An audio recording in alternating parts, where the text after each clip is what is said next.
Boa noite a todos que estão assistindo. Deixa eu acertar aqui minha tela. Pronto. Acho que está funcionando. Beleza. Então, muito obrigado pelo convite de participar desse webinar. Julian e João Carlos, principalmente com quem eu tive mais contato.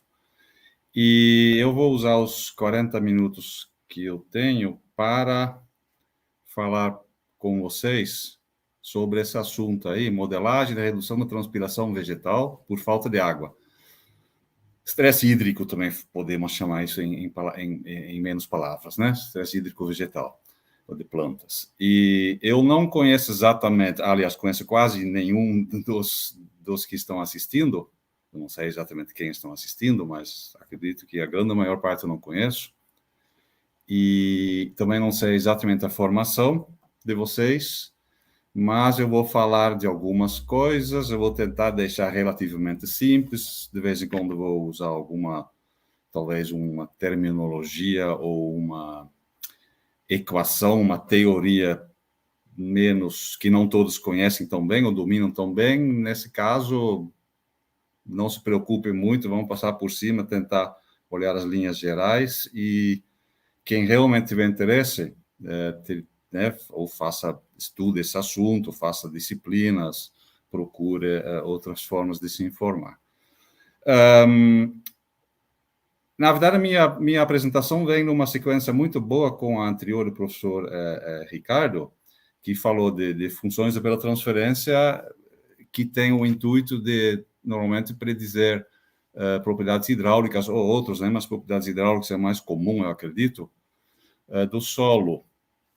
E vimos aí vários grafiquinhos aí mostrando relações boas, não tão boas às vezes, mas né, as correlações. Mas a pergunta de um aluno ou de alguém assim menos instruído, que não sabe muito bem o que são esses parâmetros, o que são essas propriedades hidráulicas, né? Para que serve isso aí? O que eu faço com esse parâmetro ou com essa propriedade? E a resposta é relativamente simples. A única função dessas equações ou desses parâmetros é a sua utilização dentro de modelos. E isso, então, vem ao encontro com a minha fala de agora, onde eu vou falar de modelagem da redução da transpiração vegetal por falta de água. E aí eu vou ter que entrar, então, em algumas áreas, um pouquinho, microintrodução da modelagem, algumas coisas, obviamente, vão aparecer de física do solo, na verdade, bastante coisa, um pouquinho de agrometeorologia, um pouquinho de ligar essas coisas todas, né? Então, vamos lá. Bem rápido isso aqui, só para terminologia. Modelo, acho que a maior parte sabe o que é um algoritmo representando parte da natureza. Modelagem é a atividade de construir um modelo, né? A gente às vezes confunde esses termos, por isso que eu coloquei organizado assim. Uma simulação é a realização de um cálculo com um modelo, e um cenário é o conjunto das condições de contorno de uma simulação. Então, o cenário, né, o webinar aqui chama Modelagem em Sistemas Agrícolas Tropicais. Eu poderia mais ou menos pensar assim, modelagem, se é modelagem, não preciso mais falar que é tropical, porque modelagem normalmente envolve qualquer coisa e você define depois o cenário. Mas tudo bem. No nosso caso, o cenário seria, então, um clima tropical, com solos tropicais, com culturas, plantas, né, tropicais, etc. E mais um slide só sobre essa questão aí. A modelagem, né, que eu vou abordar, que construir um modelo, consiste de algumas etapas. Uma é ter a ideia, seria conceituação, fazer um esqueminha, né, uma formulação, um fluxograma também chamado. Depois, transformar esse fluxograma num programinha, geralmente um software computacional, né, construção do algoritmo. Depois, calibrar esse modelinho, porque ele sempre tem parâmetros que você desconhece, que você tem que ou medir, ou estimar, ou chutar, ou sei lá quais palavras existem para isso, mas você tem que parametrizar esse modelo. Tendo parametrizado ele, você tem que testar ele numa outra condição, porque se você testa ele na mesma condição que você calibrou ele, você tem meio um processo viciado. Então, você vai usar ele em outras situações e ver se ele funciona. E depois que você confia nele, ele funcionou, você pode realmente começar a utilizar o modelo para fazer simulações, mudar alguma coisa no cenário, muito popular hoje em dia, mudar o clima, né? Falar o que acontece se vai chover menos ou mais, ou se a temperatura subir um pouquinho, ou o que acontece se o solo compacta, o que acontece se eu mudo o uso do solo, etc. Ok. Então, vamos voltar no tópico agora, ou no título, né? E os 3 subtópicos que eu defini para isso. Um é a modelagem hidrológica da zona vadosa, também chamada zona não saturada do solo. Segundo tópico, a redução da transpiração por seca, que é mais efetivamente que está no título, né, da minha palestrinha aqui. E o terceiro tópico seria a questão da água disponível. Né? Nós vimos na palestra anterior também alguns termos assim, capacidade de campo, ponto de murcho permanente. Muitos de nós achamos saber o que é aquilo, mas eu vou mostrar para vocês que não é exatamente aquilo que vocês pensam. Talvez seja, né? Então, vamos primeiro na modelagem hidrológica da zona vadosa. Esse termo, zona vadosa, talvez seja uma tradução meio do inglês, que usa muito Vedas zone, né, em inglês, mas em português também usa bastante zona não saturada, mas fica muito mais comprido no meu slide, por isso que eu coloquei vadosa. Que é essa? Vamos primeiro, o sistema solo, planta, atmosfera. É isso que a gente está olhando para ver a questão da disponibilidade de água para as plantas. Esse é o sistema. Tem uma parte do solo, né, que é abordado pela pedologia, né? Por baixo do solo tem um substrato geológico, né? Abordado pela geologia. Aí tem aí uma interação de seres vivos, né? De organismos, micro-organismos, fauna e flora. Aí a parte mais da biologia, né? E acima de tudo isso tem uma atmosfera, ar, radiação, que tem uma temperatura, uma umidade, todos esses fatores que a gente chama meteorologia. E permeando tudo isso tem água, que seria objeto de estudo da hidrologia, né? Então, se a gente vai olhar aqui na modelagem hidrológica, que isso é o termo mais comumente usado, envolve tudo isso, envolve os fluxos de água, tanto de líquido, né, até sólido, né, como neve, eventualmente, e vapor também, nesse sistema, tanto no ar como no solo, como para baixo, para cima, para todos os lados, em todas as dimensões. E a parte superior, então, desse solo, né, que a gente, na verdade, chama de solo em agronomia, né, que é a parte superior da crosta terrestre, a parte mais superficial, é quase sempre tem uma condição hídrica em que tanto existe lá ar e água, né, coexistem, ar e água no espaço poroso, e essa zona é chamada zona não saturada com água. Mais para baixo tem a zona geralmente saturada, né, freática, e esse é mais objeto da hidrologia geológica ou da hidrogeologia também chamada, né, ou geohidrologia, tem várias palavras para isso. Mas nós vamos abordar mais essa zona vadosa. E por que ela é tão importante? Até hoje em dia ela é até às vezes chamada de zona crítica, porque ela regula os fluxos verticais, né? Ela limita normalmente os fluxos verticais e, portanto, também a recarga de aquíferos. Ela também determina a partição de chuva entre infiltração e escoamento superficial, porque quando incide chuva na superfície do solo, conforme a condição do solo, toda essa intensidade de chuva, né, essa taxa de incidência, consegue ou não infiltrar. Caso não consiga, vira escoamento superficial, com todas as consequências disso, em termos normalmente de perda de solo e erosão. E o terceiro ponto que eu coloquei aí, deve ter outros ainda que eu esqueci, mas o terceiro muito importante é que essa zona vadosa determina a disponibilidade de água e, portanto, a transpiração das plantas, que nós vamos ver daqui a pouco. Então, esse é mais o foco dessa apresentação. Agora vamos ver quando ocorre estresse hídrico. Aí temos modelos que tentam nos dizer isso e que permitem a gente calcular isso de alguma forma, mas modelos são sempre, né, um bom modelador sempre é cético em relação ao modelo. Então, eu não vou acreditar isso porque está no livro, eu vou querer entender.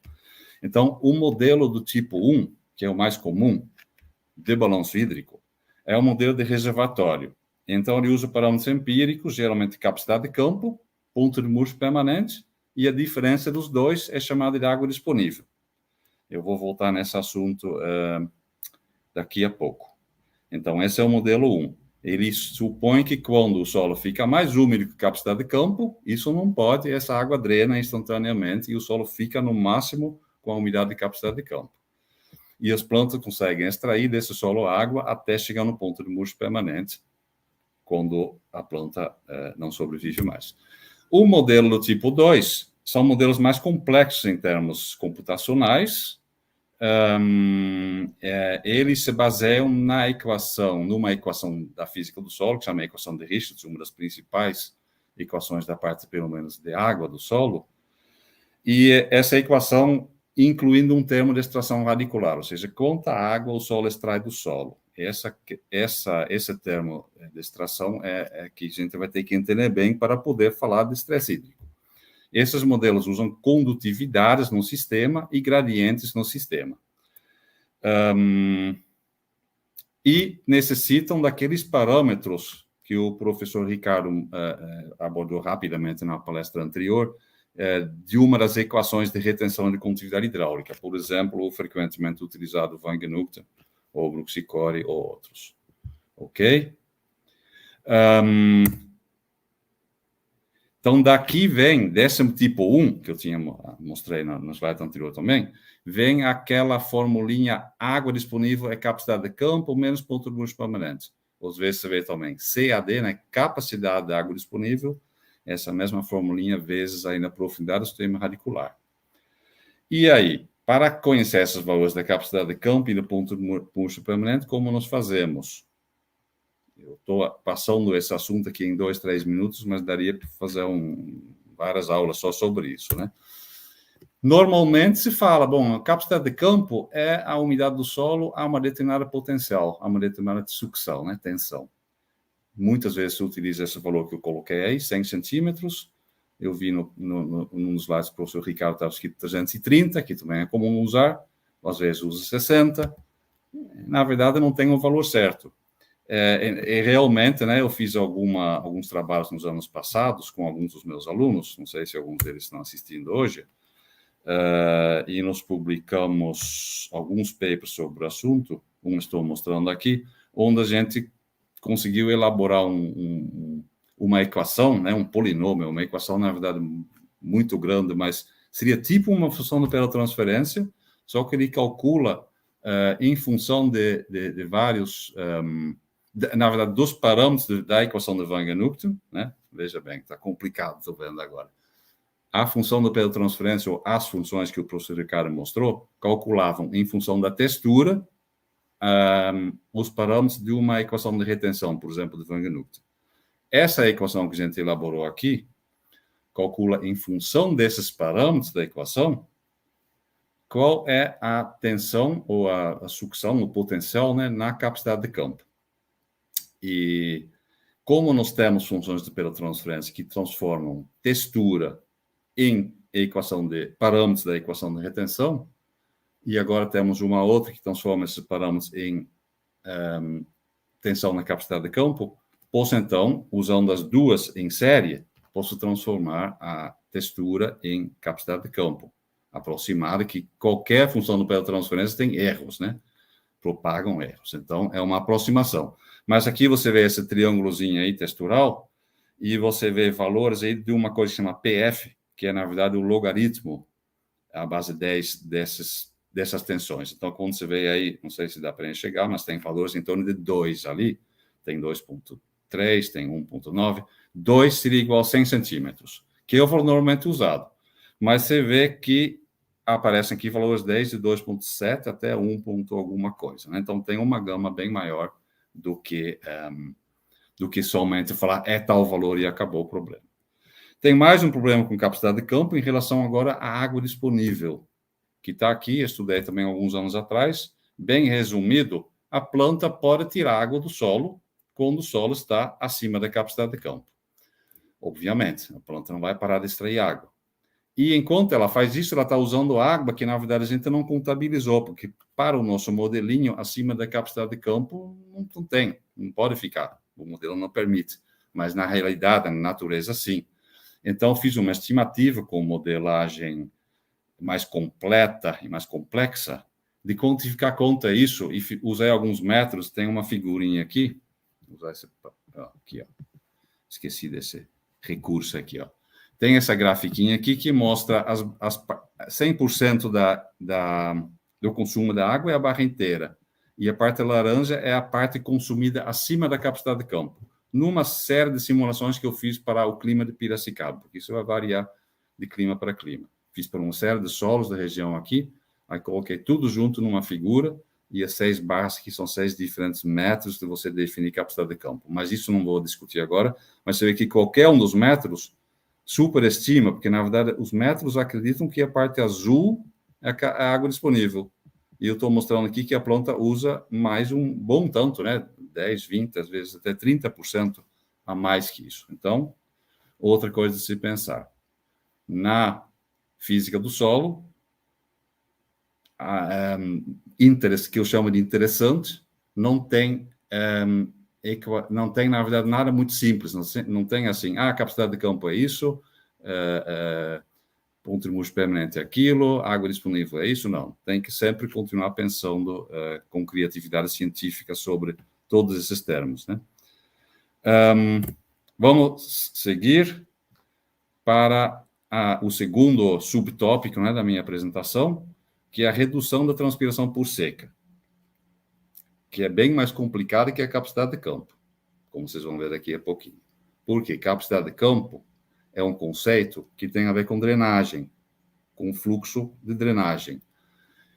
Num experimento de capacidade de campo, que você pode fazer no campo, você pode simular no modelo, não tem planta, porque não tem transpiração, por definição. Só é um solo sem planta, solo nu, sem evaporação e sem transpiração. Então, isso é um problema complexo, porque envolve toda a física do solo, do movimento da água nesse solo. Mas é relativamente simples, porque pelo menos não tem aquela planta extraindo água ainda que complica tudo. Agora vai ter a planta, obviamente, né? Redução da transpiração por seca. Então, capacidade de campo olha para a drenagem. Agora vamos olhar para a transpiração.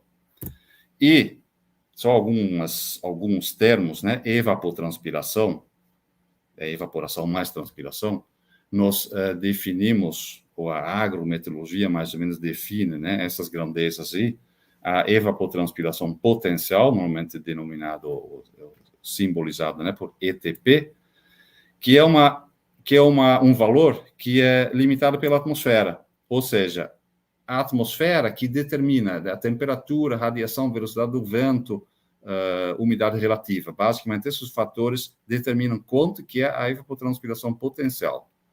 Então, ela é definida ou limitada, na verdade, pela atmosfera. Escrevi isso aqui, né?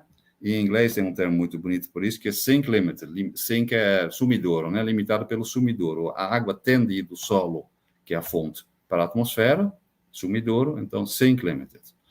E podemos, com relativamente facilidade e boa acurácia, podemos predizer esses valores em função dos valores atmosféricos, temperatura, radiação, velocidade do vento. Tem essa equação de Penman-Montis, por exemplo, que é a mais completa e baseada em fatores físicos, né, em processos, principalmente. Tem algum empirismo no meio, mas não muito. E que prediz bem essa grandeza. Então, isso é difícil, mas não é tão difícil. Aí temos essa evapotranspiração potencial, calcula assim. Mas quanto que é um dossel, uma cultura, uma planta, uma árvore realmente transpira? Aí eu preciso saber se a planta realmente está conseguindo fornecer essa quantidade de água que eu calculo aqui para a atmosfera, porque pode ser que a planta não consegue tirar suficiente água para isso do solo. Esse é o resumo da história. Aquilo que a planta transpira, ela também tem que tirar mais ou menos simultaneamente do solo. Então, nós temos uma transpiração, evapotranspiração real, normalmente chamada ETA, a do inglês actual, né? Mas em português é evapotranspiração real, que é, então, limitada pela atmosfera. Se tem bastante água no solo, limitada pela atmosfera, porque a planta consegue transpirar à vontade e não sente falta de água. Mas quando falta água no solo, ela se torna limitada pelo solo. A planta começa a fechar estômatos, dificultar a saída de água para a atmosfera, e aí o processo se torna, em inglês, source limited, limitado pela fonte, que é o solo.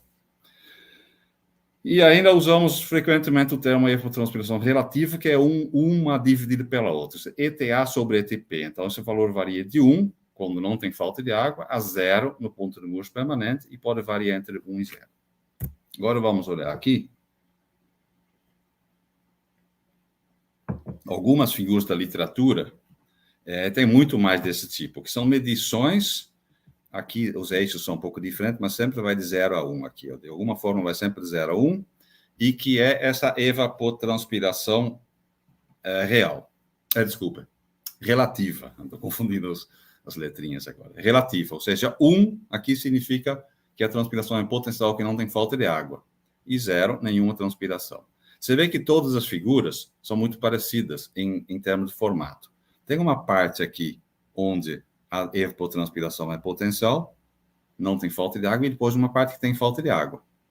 Todos têm esse mesmo formato, e então tem muito na literatura sobre isso, e tentativas de equacionar isso, de saber onde que fica esse ponto quando começa a reduzir a transpiração, né?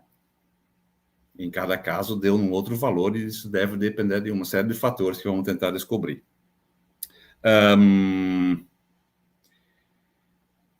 Mas por que eu quero tanto saber isso? Primeiro, porque quanto mais transpira, bom, isso vai afetar o meu balanço hídrico no total, o meu cálculo, vai afetar todos os outros componentes indiretamente. Mas isso seria um interesse hidrológico, ou talvez meteorológico. Como aqui acho que a maior parte de vocês tem alguma ligação com agricultura, agronomia, né? Agronomicamente, isso é também muito interessante e importante, porque sabe-se muito bem que quanto mais uma planta transpira, mais também é o rendimento, maior é o rendimento, né? A colheita, vamos chamar assim, o crescimento da planta. Então, aqui tem um gráfico, na verdade, eu vou admitir que não sei mais nem a origem desse gráfico, faz muito tempo que já uso isso em apresentações, mas tem vários também, assim, na literatura. Aqui mostra rendimento de grãos, transpiração sazonal, né, por ciclo de cultura, e aqui obtiveram-se um monte de dados, e tanto para culturas irrigadas como não irrigadas, né, de sequeiro, mas eu só quero mostrar o formato da curva que eles conseguiram. Quanto mais transpira, mais produz. Então, é interesse transpirar mais. Por quê? Transpirando mais, o que significa, na verdade, transpirar mais? Transpirar ao máximo significa maior fluxo de água pela planta, que tem um aspecto nutricional, né?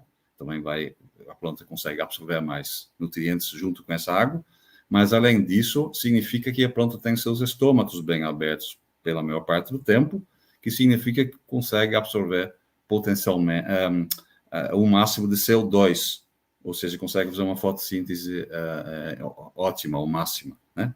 Produz mais. Esse tipo de figura, esse tipo de gráfico foi convertido num esqueminha, assim, num gráfico exemplar aqui, pela FAO, já em 1970 e alguma coisa, no Manual 33, e depois, hoje em dia, no modelo que eles desenvolveram, Aquacrop, que define basicamente essas duas retas, né? A fase de taxa constante, quando a transpiração é máxima, e a fase de taxa decrescente, quando a transpiração diminui, e segundo esse modelo, diminui ao longo do percurso, ao longo da redução da umidade linearmente, traçaram uma linha reta. Para saber qual... Aqui tem capacidade de campo, estou indo muito rápido, né? Capacidade de campo, ponto de murcho permanente, e aqui no meio, em algum ponto, eles colocaram essa umidade limitante. Agora, onde exatamente está essa umidade limitante? Se ele está mais aqui, mais para cá, que seria mais sensível à seca, ou se permite a planta o solo ficar mais seco antes de começar a reduzir a transpiração. Essa posição desse θL, umidade limitante, é definida pela FAO com essa equação, que é uma equaçãozinha bem simples, não vou entrar no detalhe agora, mas tem esse fator P, que é a fração de água disponível. E esse fator P eles tabelaram dessa forma, em função de 4 grupos de cultura, mais sensível à seca, menos sensível à seca, e também em função da demanda atmosférica. Quão seca, né? Quanta sede a atmosfera tem, né? Quando a atmosfera está muito seca, o ar está seco e a temperatura alta e muita radiação, a planta vai sentir estresse hídrico antes do que em uma condição úmida e fria, por exemplo.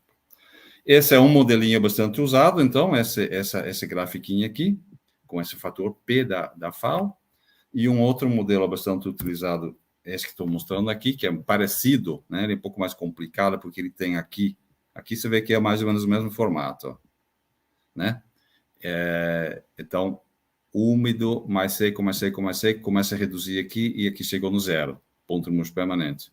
Do lado direito, da mesma figura, nesse caso também tem um decréscimo que quando o solo fica muito úmido demais, que não vamos discutir isso hoje, mas daí tem problemas de aeração. Outra diferença do gráfico anterior, que no gráfico anterior tinha nesse eixo, tinha umidade, θ, né? Umidade, vocês viram lá, umidade, capacidade de campo, ponto múltiplo. E aqui você vê um Hzinho, que é o potencial matricial. Então, aqui são as tensões, cada vez mais negativo, e aqui chegou no ponto de múltiplo permanente, que muitas vezes a gente usa 15.000, né? E, da mesma forma também, como saber os valores desses potenciais limitantes que estão nessa equação aqui, ou nesse modelinho? Bom, aí tem uma tabela com valores. Essa tabela, tanto o fator P da FAO, é algo muito chutado, não é muito embasado, não vale sempre, é meio incerto. Não podemos muito bem analisar isso, não podemos entender isso muito bem em relação aos fatores que realmente determinam o movimento da água no solo, que são as propriedades hidráulicas, que não estão aqui, né? Quer dizer, tem uma tensão e não tem uma capacidade de campo, mas é muito pouco avançado, vamos dizer assim, fisicamente, para se analisar bem isso baseado em processos. Então, como fisicamente entender isso, vou bem rápido agora, senão vou perder meu tempo. Acho que eu tenho mais 10 ou 12 minutos, acelerar um pouco. Então, temos modelos com os quais a gente consegue calcular, né, o movimento de água detalhadamente em direção a um sistema radicular ou em direção a uma raiz singular. Essa raiz singular é o mais simples, é complicado, mas é o mais simples, você pode modelar isso bonitinho, só que na prática, com uma raiz singular, você não faz muita coisa, mas pelo menos você consegue uma ideia. Então, a ideia é essa, uma raiz singular, extrai água do solo circundante, numa geometria que chama axissimétrica, para ser bem correto, mas pode também falar cilíndrica, né? Como está aqui. E isso já não é novo, isso já existe desde a década de 50 ou 60 do século passado, esse é o trabalho clássico dessa área. Aqui um outro trabalho clássico que já descreveu essa forma que isso acontece em termos de potenciais de umidades ao redor de uma raiz. Então, você tem uma raiz que extrai água, está aqui, e aqui você tem, por exemplo, a umidade, acho que essa lá aqui é a umidade. A umidade diminui em direção à raiz. Aqui você tem alguns milímetros, ou no máximo centímetros de escala. A raiz tira a água, então aqui perto dela fica mais seca, e com isso ela atrai água de mais longe. Esse processo dá para modelar. Existem equações antigas, analíticas, e nós fizemos recentemente, meu grupo de alunos, grupo de pesquisa, nos últimos 15 anos, mais ou menos, desenvolvemos também modelos assim, e não somente nós, mas alguns outros grupos no mundo também. E o nosso grupo desenvolveu um modelo que utiliza alguns princípios bem simples, que agora não posso explicar, aí vocês vêm fazer a minha disciplina no ano que vem, em Piracicaba, quem sabe, que explica tudo isso em muito mais tempo, né? E nós usamos uma propriedade do solo, propriedade hidráulica, né? Vocês conhecem, talvez, retenção, vocês conhecem condutividade hidráulica, esse que chama potencial do fluxo matricial, que é a integral da condutividade hidráulica. Não vou explicar agora por quê, porque vocês não vai dar tempo. Mas é uma propriedade como as outras, só que ela é uma derivada, quer dizer, uma integral, né? Ao contrário, derivada.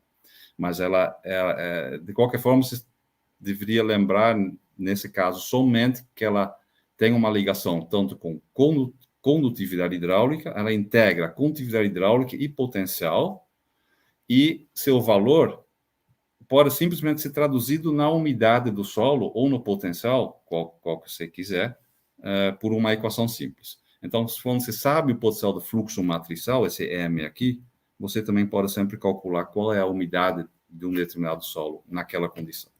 Então, isso eu vou pular agora, aí algumas etapas depois, coloquei assim para não ter que falar tudo isso, muitas equações.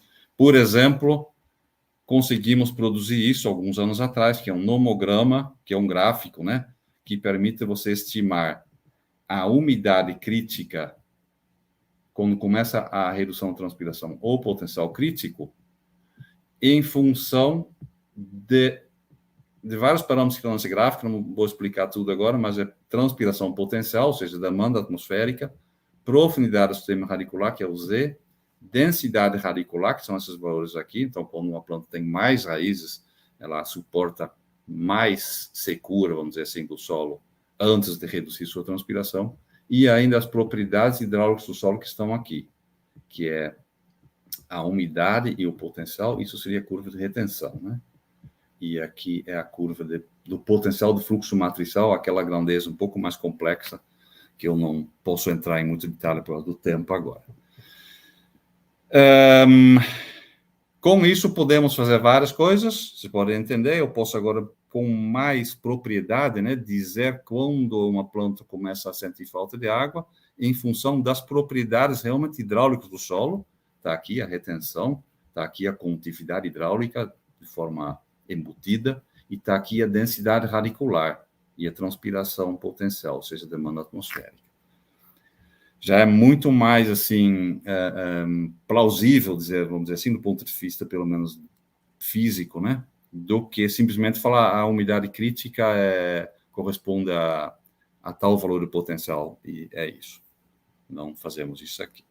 E uma outra coisa interessante que deu para ver nessa linha mesma é aqui o formato daquela parte onde a transpiração decresce, né, que aqueles modelos, tanto da FAO, né, do Aquacrop, como o outro que vocês também viram, colocava uma reta, que na verdade, não é, fisicamente, pelo menos, não é uma reta. Seria uma curva, nós calculamos isso através do nosso modelo, e depois fizemos o experimento. Estou mostrando aqui um resultado de um trabalho de 2011 ou alguma coisa assim, já é um pouquinho mais antigo, 2010, está escrito aqui. Onde nós experimentalmente conseguimos mostrar isso de forma legal. Ficou bom esse trabalho. Então, esse novo modelo, porque isso que eu estou mostrando bem rapidamente para vocês, não é simplesmente uma equaçãozinha que você pode aplicar, na verdade é um submodelo que você teria que, para usar, colocar dentro de um modelo hidrológico maior que calcula todo o balanço hídrico. Então, isso foi feito, nós usamos bastante no nosso grupo um modelo chamado SWAP.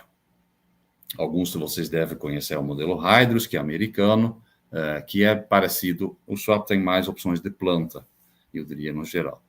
E nós inserimos lá esse modelo novo nosso, ele foi inserido, então temos parâmetros, onde antes, é muito rápido para quem nunca viu isso, mas aqui são os parâmetros da equação anterior que usava, que eram potenciais fixos, aquela tabela que eu mostrei anteriormente, num dos modelos aí.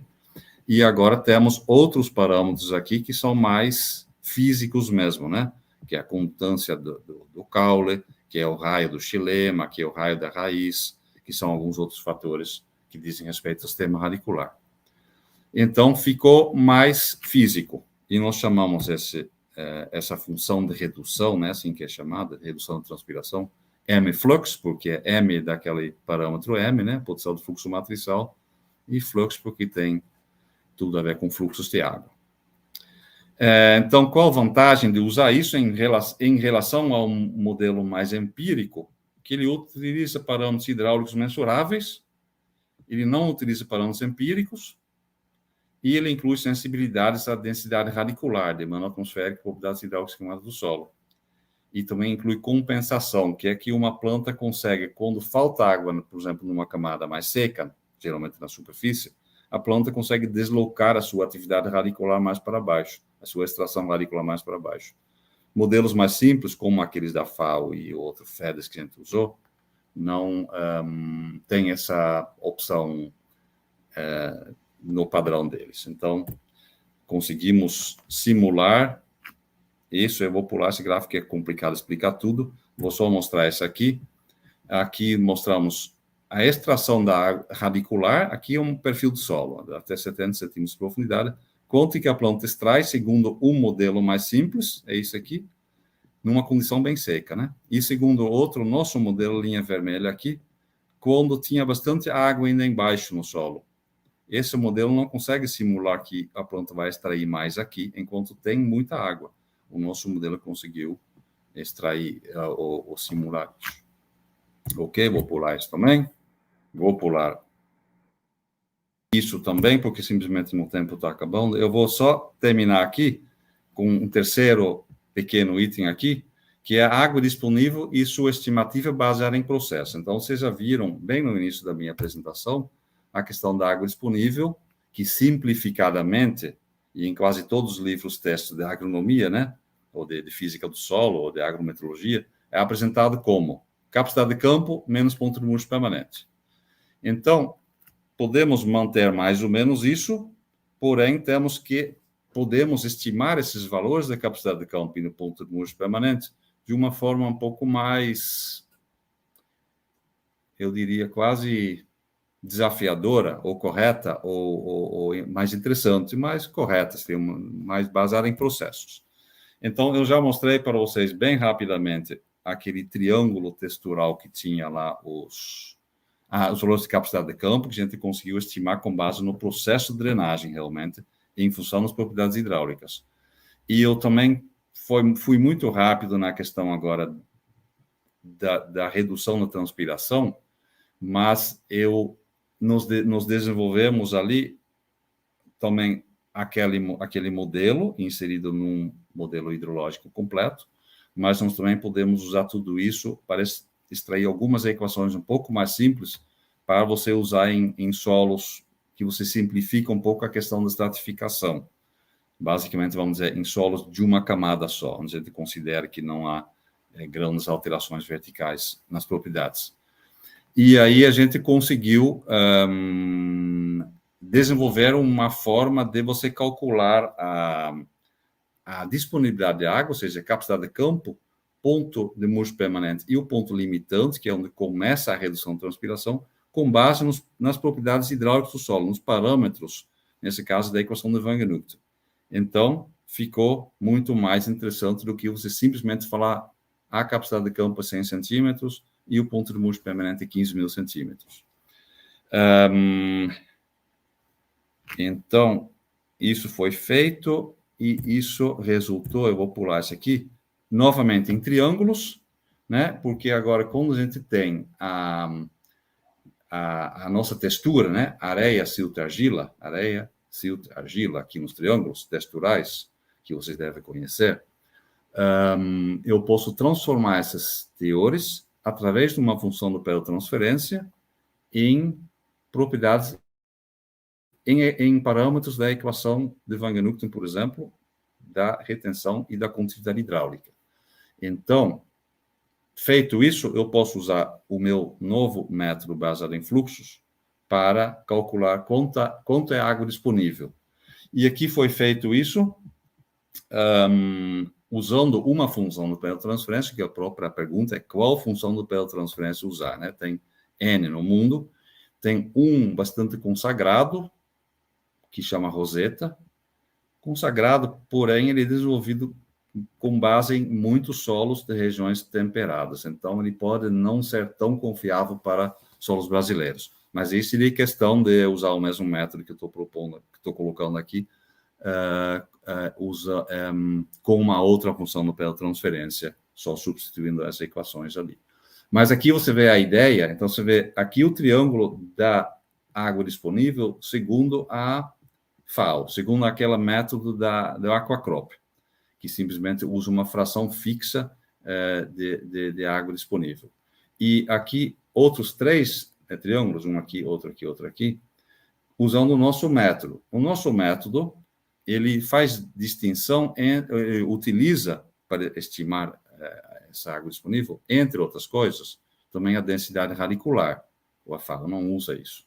Então, aqui você tem um triângulo por uma baixa densidade radicular, que é 0,01 centímetro de raiz por centímetro cúbico, que é considerado baixo. Isso aqui é considerado médio, isso é considerado alto. Então, você vê que aí muda bastante. Quando ele tem uma alta densidade radicular, eu tenho mais água disponível. Por exemplo, aqui é 20%, enquanto aqui o valor é mais ou menos 10%. Além disso, você vê diferenças em função da textura também, que também é interessante observar. Então, finalizando ou terminando mesmo, algumas considerações finais. Eu sei que eu passei muita informação em pouco tempo, mas não tinha outra opção, né? Eu tinha um tempo fixo, agora eu podia passar menos informação, obviamente, mas eu escolhi passando meio rapidamente, várias coisas que a gente está fazendo, tudo ligado à questão da disponibilidade de água e estresse hídrico, né? Agora, eu estou dizendo aqui, no final, não precisamos de muito empirismo para predizer os valores de capacidade de campo, ponto limitante e ponto número exponente. Não precisamos de muito empirismo. Podemos estimar eles melhor, baseado em processos. E nós propomos um método aí que já está até publicado.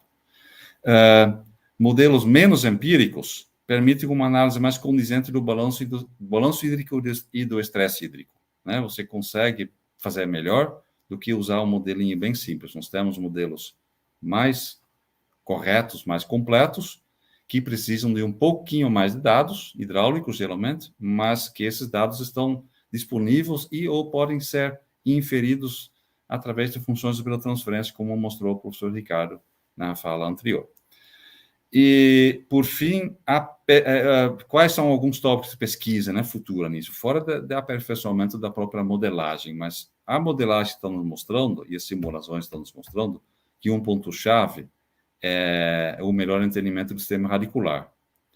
Tanto seu crescimento, como a sua atividade, densidade, como muda as propriedades das raízes em função do seu tempo de vida, da sua idade, né?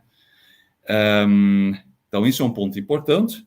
Outro ponto importante é a caracterização das propriedades hidráulicas do solo e a propagação de sua incerteza nos resultados dos modelos.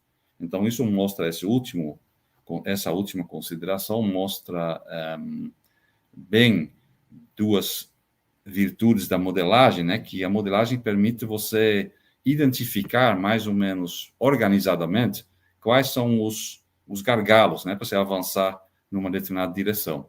Os gargalos na medição e na experimentação. E aqui está mostrando claramente isso. Nos identificamos facilmente com esses modelos uma grande sensibilidade para as propriedades do sistema radicular, que são muito pouco estudados, né? Porque é complicado, é chato, é sujo estudar raízes, é muito mais legal estudar folhas. Então, sabemos muito pouco sobre as raízes, sua distribuição, suas propriedades. E também as próprias propriedades hidráulicas do solo, não somente a retenção, mas também a condutividade hidráulica. Então, com isso, eu vou finalizar. E eu espero ter despertado em pelo menos alguns de vocês, né, algum interesse ou curiosidade. Aqueles que realmente querem saber mais podem fazer algumas perguntas agora, ou me procurar depois, ou fazer um contato de outra forma. Eu estou sempre disponível para atender. Então, devolvo a palavra aos organizadores.